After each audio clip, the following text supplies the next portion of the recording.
स्वागत है आप सभी का डीडी न्यूज में। आपके साथ मैं संध्या शर्मा विशेष सांकेतिक भाषा का बुलेटिन लेकर हाजिर हूं। मेरे साथ है मेरे सहयोगी बीना सिंह।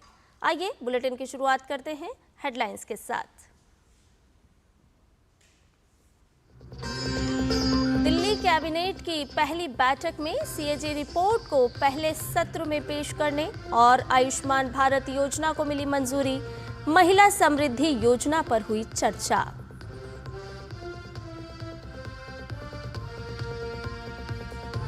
प्रधानमंत्री मोदी आज सोल लीडरशिप कॉन्क्लेव का करेंगे उद्घाटन। पीएम आज 98वें मराठी साहित्य सम्मेलन का भी करेंगे उद्घाटन।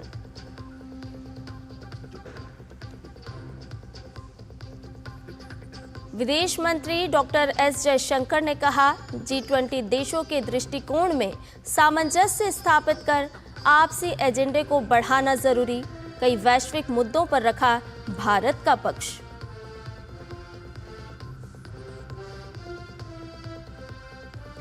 भारतवंशी काश पटेल बने FBI डायरेक्टर। अमेरिकी सीनेट से मिली मंजूरी।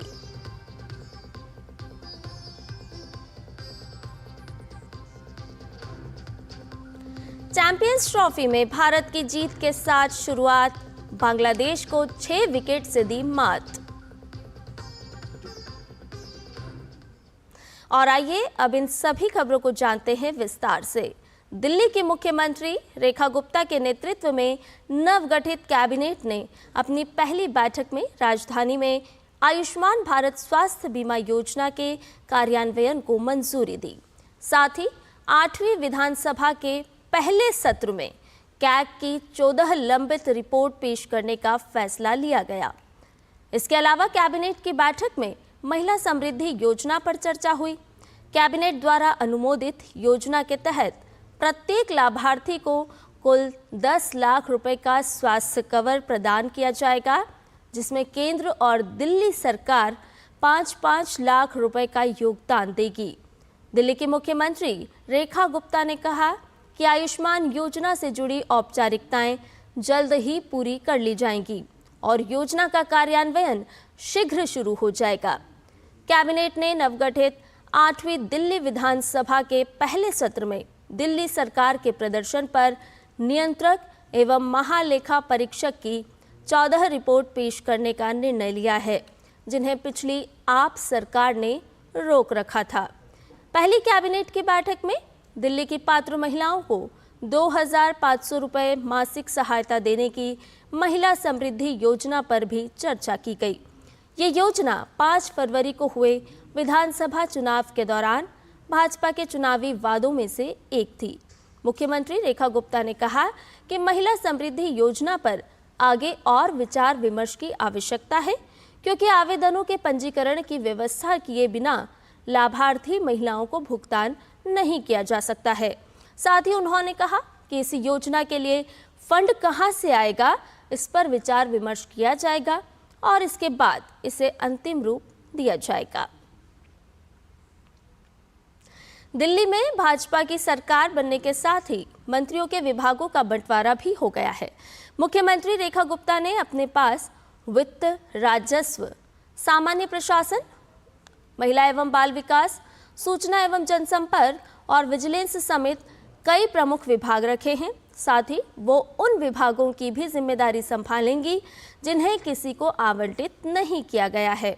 वहीं प्रवेश साहिब सिंह वर्मा को PWD, विधायी मामले, जल और गुरुद्वारा चुनाव विभाग मिले हैं।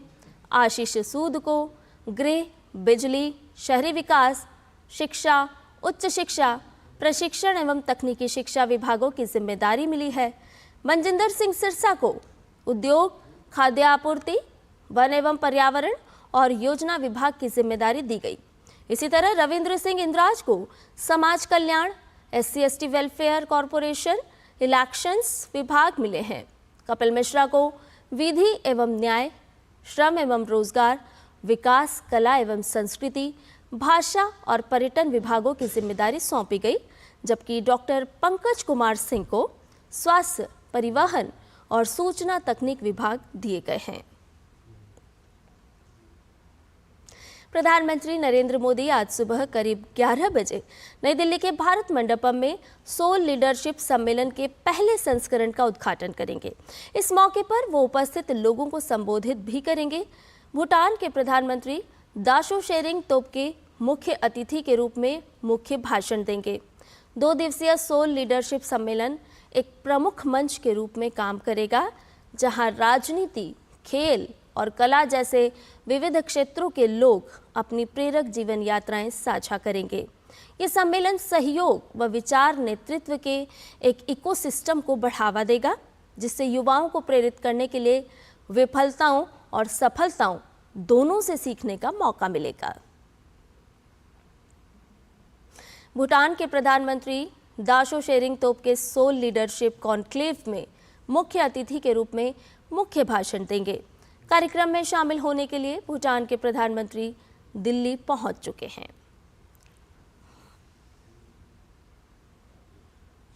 वहीं प्रधानमंत्री नरेंद्र मोदी आज दिल्ली में 98वें अखिल भारतीय मराठी साहित्य सम्मेलन का उद्घाटन करेंगे। इस अवसर पर प्रधानमंत्री नरेंद्र मोदी जनसमूह को संबोधित भी करेंगे। 21 से 23 फरवरी तक इस सम्मेलन का आयोजन होगा। इसमें पैनल चर्चा, पुस्तक प्रदर्शनियां, सांस्कृतिक कार्यक्रम और प्रतिष्ठित साहित्यकारों के साथ संवाद सत्र आयोजित किए जाएंगे। हाल ही में सरकार ने मराठी को शास्त्रीय भाषा का दर्जा दिया है। सम्मेलन का उद्देश्य मराठी साहित्य की कालातीत प्रासंगिकता का उत्सव मनाना है। विदेश मंत्री डॉक्टर एस जयशंकर ने कहा है कि वैश्विक भू राजनीतिक स्थिति कठिन दौर से गुजर रही है। उन्होंने आपूर्ति श्रृंखला एक निश्चित दायरे तक ही सीमित रहने, व्यापार और वित्त का उपयोग हथियार की तरह करने और डेटा प्रवाह की पारदर्शिता पर भी चिंता व्यक्त की है।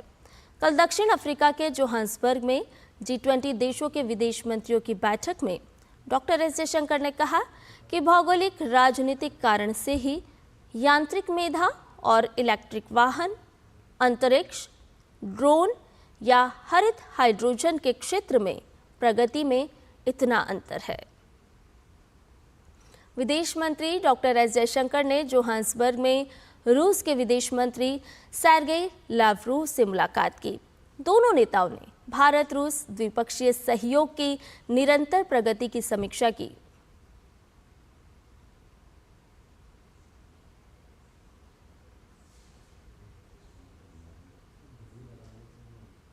इसके अलावा विदेश मंत्री ने दक्षिण अफ्रीका के राष्ट्रपति सिरिल रामाफोसा से मुलाकात की और प्रधानमंत्री नरेंद्र मोदी की ओर से उन्हें शुभकामनाएं दी। मुलाकात के दौरान विदेश मंत्री ने दक्षिण अफ्रीका की G20 प्राथमिकताओं के लिए भारत के समर्थन का आश्वासन दिया।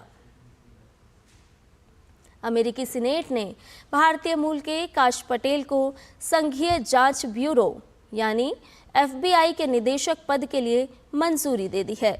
पटेल को 51-47 वोटों से मंजूरी मिली। ये मंजूरी डेमोक्रेट्स के विरोध के बावजूद मिली है। वहीं ICC चैंपियंस ट्रॉफी में भारत ने कल ग्रुप ए के अपने पहले मुकाबले में बांग्लादेश को 6 विकेट से हरा दिया। दुबई इंटरनेशनल क्रिकेट स्टेडियम में 229 रन के लक्ष्य का पीछा करते हुए भारत के शुभमन गिल के नाबाद 101 रन और KL राहुल के नाबाद 41 रनों की मदद से 46 ओवर और 3 गेंदों में 4 विकेट पर 231 रन बनाए।